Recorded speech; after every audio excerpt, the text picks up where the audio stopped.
Olá pessoal, tudo bem com vocês?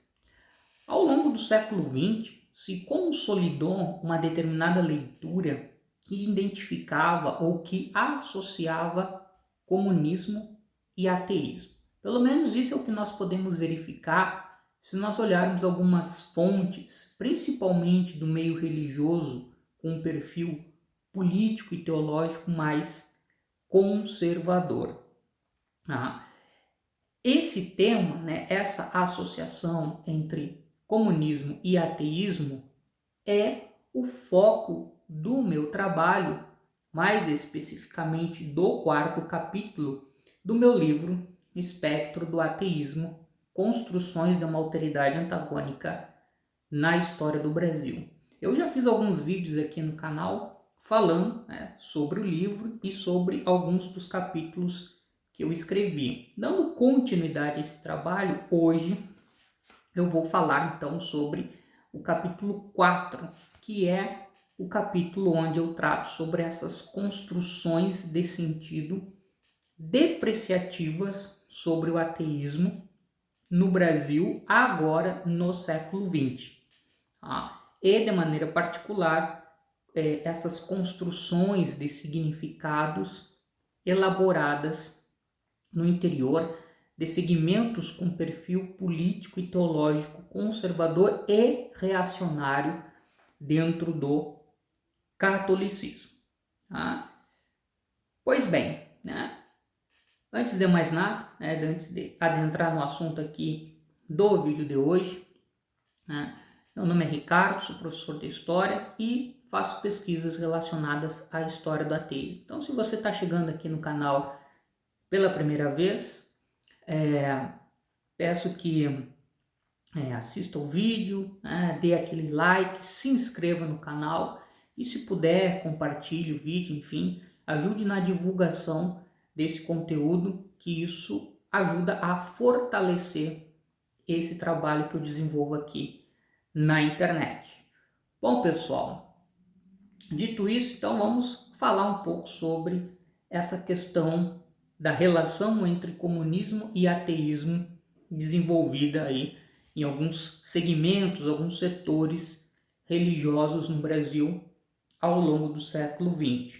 Né? Eu já, meu último vídeo sobre o meu livro falou sobre essa relação entre setores conservadores no meio católico com a elaboração de uma visão bastante hostil, né, ao que seria o ateísmo no Brasil do século XIX. Né? Então mostrei toda aquela discussão lá envolvendo os setores ultramontanos e o Estado brasileiro, no caso o Império do Brasil. Depois eu vou deixar aqui o acesso ao vídeo para vocês verem esse meu comentário anterior em relação ao meu livro. Pois bem, o que eu tinha falado lá sobre o século XIX e a questão da Igreja Católica, né? Que a Igreja Católica no século XIX, ela apresenta uma crescente posição de crítica em relação ao mundo moderno. E isso vai resultar num movimento dentro da Igreja Católica conhecido como ultramontanismo. Então, que vai fazer essa oposição. Então, há uma oposição à chamada modernidade e às transformações que ela vem efetuando na sociedade. Então, transformações de âmbito econômico, as relações de mercado, o desenvolvimento do capitalismo, vai se opor às transformações sociais, que essa nova dinâmica de relação entre os grupos através das classes sociais e os conflitos que ocorrem entre as classes em decorrência de interesses e de antagonismos que existem nas relações que essas classes estabelecem, assim como a igreja, e esses setores mais críticos à modernidade vão se opor às mudanças políticas propiciadas pela modernidade, de maneira particular a separação entre poder político e religioso, com o estabelecimento do Estado laico e a perspectiva de pensar a religião, né, como algo de foro privado. Então, o Estado deixa de ter uma referência religiosa como seu fundamento. Então, na prática, isso, por exemplo, nós vamos ver no Brasil, com a instauração do regime republicano em 1889 e o decreto 119-A de 7 de janeiro de 1890, que é o fim da religião oficial do Estado e a instituição, então, da liberdade religiosa. Então, setores dentro da Igreja Católica vão se colocar em oposição a isso. No final do século XIX para o século XX, aí eu já adentro aqui esse capítulo específico que eu escrevi, nós vamos ter o desenvolvimento, vamos dizer assim, de um novo, uma nova fase da reação dentro da Igreja Católica a esse mundo moderno, a essa modernidade.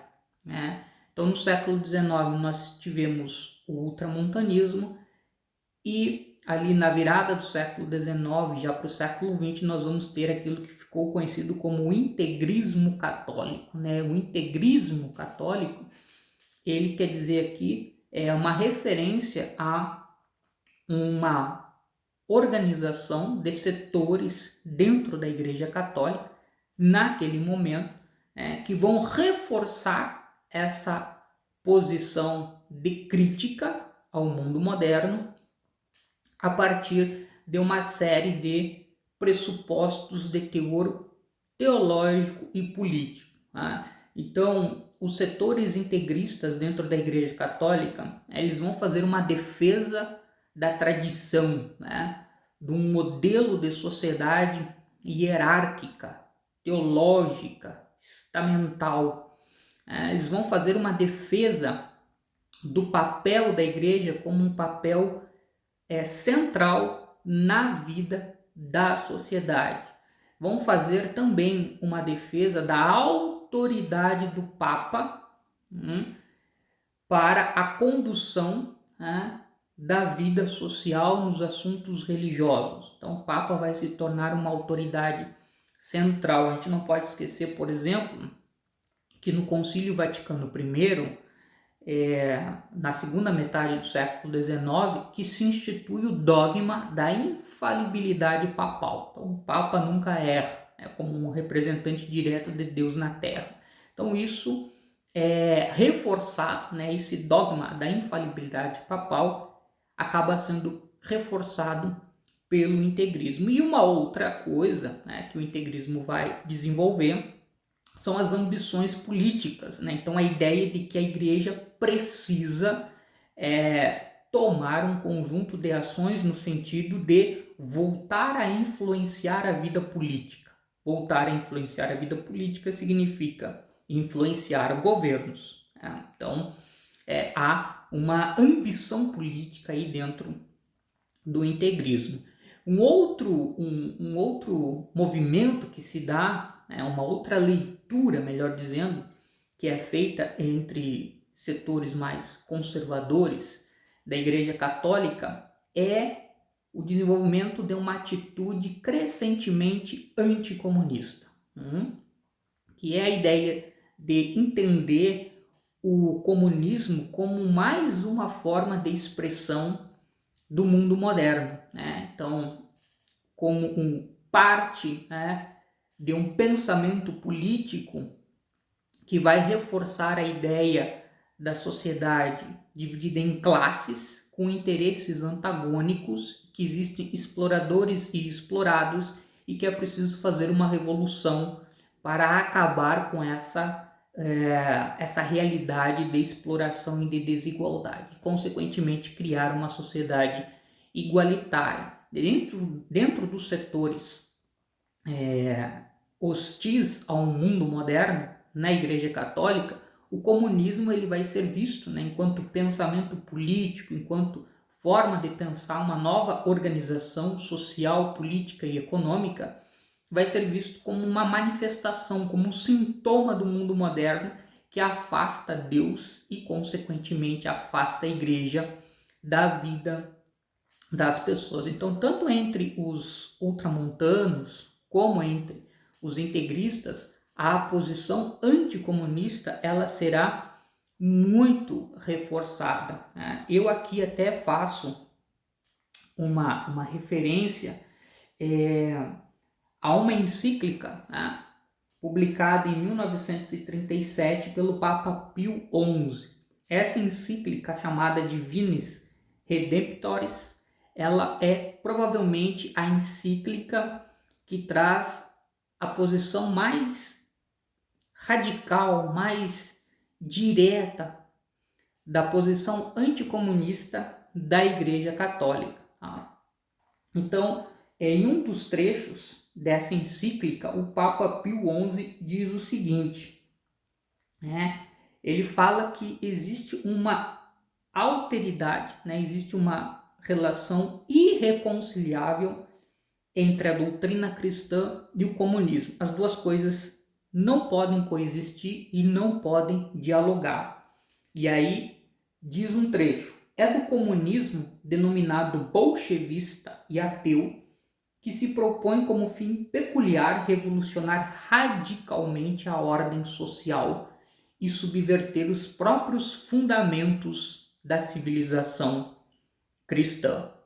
Então, ou seja, né, o Papa Pio XI aqui estava deixando claro que comunismo e cristianismo são duas coisas que não coexistem e que não podem dialogar, porque a razão de ser do comunismo seria a destruição da civilização cristã.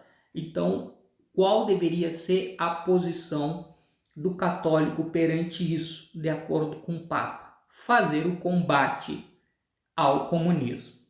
Essas ideias que eu mencionei para vocês aqui do integrismo católico e dessa posição anticomunista, elas vão ter influência dentro da Igreja Católica brasileira, principalmente na primeira metade do século XX, né? E eu colocaria ali de maneira mais específica entre as décadas de 1920 e 1940. Então, até já havia mencionado anteriormente, nós temos com a instauração da República em 1879, né, o fim do catolicismo como religião oficial. Então a igreja fica numa situação de perda de privilégios naquele momento, né? Ela se retrai para rever qual vai ser a sua postura diante de um país que agora é oficialmente laico, através de um regime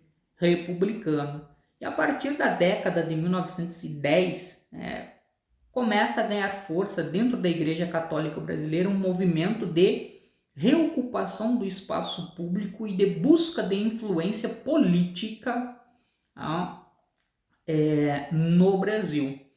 Isso alguns vão chamar de neocristandade, outros vão denominar como um movimento de reação católica, mas o fato é que entre as décadas de 1920 e as décadas de 1940, a Igreja Católica ela se torna muito ativa, né, entre suas principais lideranças, né, tanto dentro da Igreja quanto entre setores leigos. E aí as ideias integristas e as ideias anticomunistas elas vão ser muito importantes, elas vão influenciar a organização e a mobilização desses setores católicos na busca de influência na sociedade brasileira. E aí tem algumas figuras que foram importantíssimas nesse processo. Uma delas foi o Plínio Corrêa de Oliveira, né? Ele nasceu em 1908 e faleceu em 1995. Ele era um católico leigo, né? Ele não era da hierarquia da Igreja Católica, né? Mas ele foi uma figura importantíssima no sentido de fazer uma luta, fazer um embate para que a igreja tivesse novamente influência na sociedade brasileira a partir dessas ideias integristas, anticomunistas. Então ele tinha uma perspectiva político e teológica extremamente conservadora e reacionária. E em 1960 ele fundou a TFP, Tradição, Família e Propriedade. E outras duas figuras, essas sim, que fizeram parte da estrutura da igreja, foi o bispo Dom Castro Maier, nasceu em 1904 e faleceu em 1991, e o Dom Proença Sigaldo, que nasceu em 1909 e faleceu em 1999. Essas três pessoas que eu estou mencionando para vocês, elas começaram a desenvolver uma atuação religiosa e um ativismo, vamos dizer assim, ainda na primeira metade do século XX, mas essa atuação ela se estende para a segunda metade do século XX.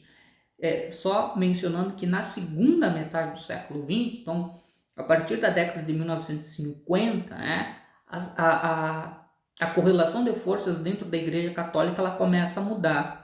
E aquele perfil mais conservador, que até então era o mais influente, vai perdendo espaço para setores com um pensamento político e religioso mais reformista. E depois, lá mais para frente, durante a época da ditadura militar, vai ceder espaço também para um grupo muito mais progressista, que é o pessoal vinculado à teologia da libertação. Então, essas figuras que eu estou mencionando aqui, elas começam a atuar no momento em que essa visão mais conservadora é mais influente, e continuarão atuando no momento em que essa visão começa a perder influência, o que vai fazer com que o seu discurso, as suas ideias e a sua mobilização ela seja impulsionada a partir da percepção de que as forças do mundo moderno estão ganhando espaço e estão adentrando inclusive dentro da igreja. E a partir daí, eles vão identificar, no caso, o Plínio Corrêa de Oliveira, o Dom Castro Maier e o Dom Proença Sigaldo, eles vão identificar como uma das principais forças da modernidade que ameaçam a religião cristã / católica, o comunismo. Então,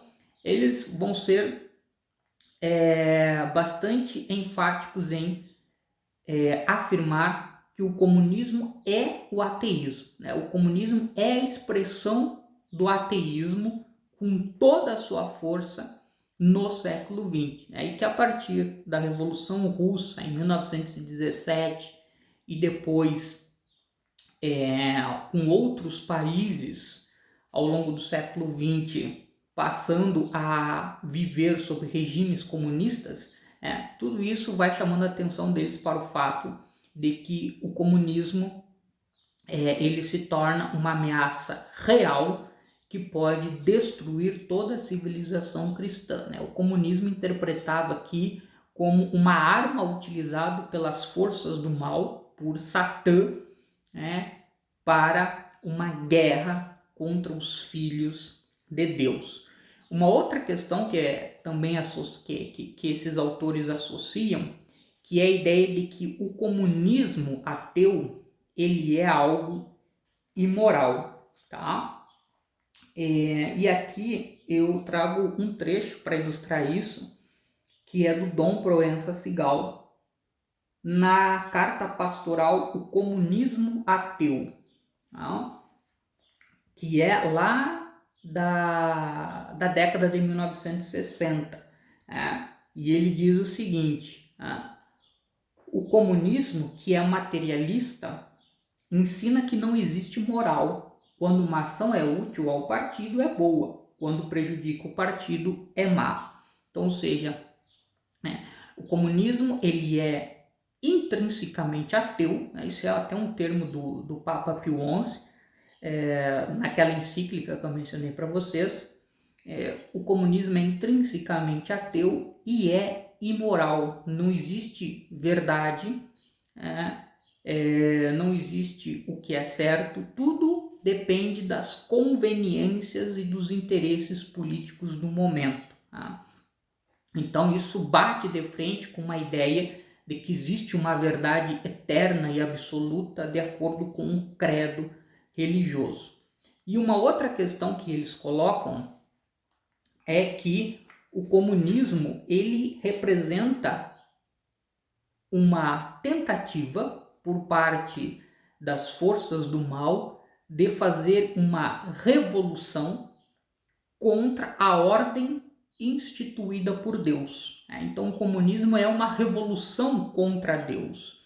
Então, aqui algumas passagens também que eu separei para vocês. Tá? Um trecho aqui do Dom Proença Sigal. Ele definiu a Revolução Comunista como, palavras dele, a rejeição a Deus, a Cristo, a Igreja e de tudo que deles provém. É a organização da vida humana somente segundo a razão humana e as paixões humanas. Então, os comunistas ateus revolucionários pretendem, com a sua revolução, rejeitar Deus, Cristo, a Igreja e tudo que provém dessas referências. Tá? Um outro autor, o Plínio Corrêa de Oliveira, ele vai dizer que era necessário se opor a essa revolução defendida pelas forças comunistas, ou seja, pelas forças ateias. E no lugar da revolução ele defende uma contra-revolução. Então ele diz o seguinte: se a revolução é a desordem, e no caso aqui a revolução que ele está mencionando é a revolução comunista, a contra-revolução é a restauração da ordem. E por ordem entendemos a paz de Cristo no reino de Cristo, ou seja, a civilização cristã austera e hierárquica, fundamentalmente sacral, anti-igualitária e antiliberal. Então, nas palavras aqui do Plínio Corrêa de Oliveira, a civilização cristã ela é sagrada, ela é hierárquica, ou seja, ela é desigual, por isso que ele fala anti-igualitária, e ela é antiliberal. Então aqui também tem questões relacionadas até à maneira da organização econômica das pessoas dentro dessa concepção, desse entendimento que ele tem aqui sobre a civilização cristã. E para finalizar, eu trago aqui um outro trecho que é do Dom Proença Sigal, onde ele vai falar lá, na década de 1960 sobre essa civilização cristã que está sendo defendida por ele e por esses representantes dessa vertente mais reacionária, política e teológica no meio católico. Então ele vai dizer o seguinte: Deus quer que entre os homens haja desigualdades. As famílias formem classes distintas, umas mais altas que as outras, sem hostilidade recíproca, com caridade e sem exagerada diferença. Não deve haver alguns miseráveis e outros excessivamente ricos. Então, ou seja, nós temos aqui essa visão de que a civilização cristã, que foi uma ordem instituída por Deus, ela é uma ordem hierarquicamente estabelecida. Existem graus de perfeição entre as criaturas divinas.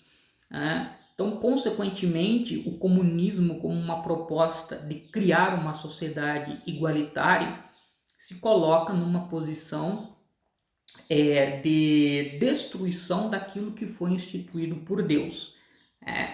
E traz no seio da sua mensagem o comunismo, o ateísmo, que é pensar essa nova sociedade como uma sociedade ou como uma civilização ateia.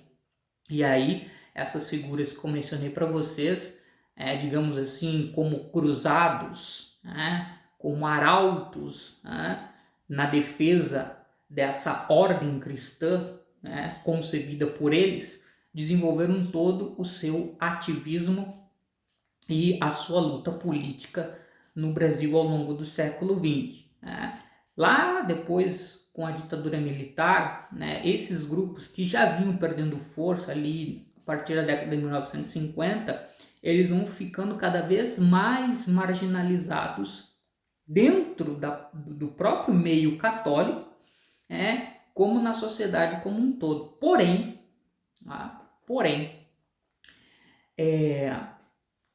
a partir do início do século XXI, da virada do século XX para o século XXI, esses setores mais conservadores e reacionários voltariam a ter uma maior influência. E aqui eu já não me refiro apenas ao meio católico, mas também com destaque, tratando-se de Brasil, do meio evangélico. Mas sobre isso eu vou falar nos próximos vídeos. Era isso, pessoal. Um abraço e até breve.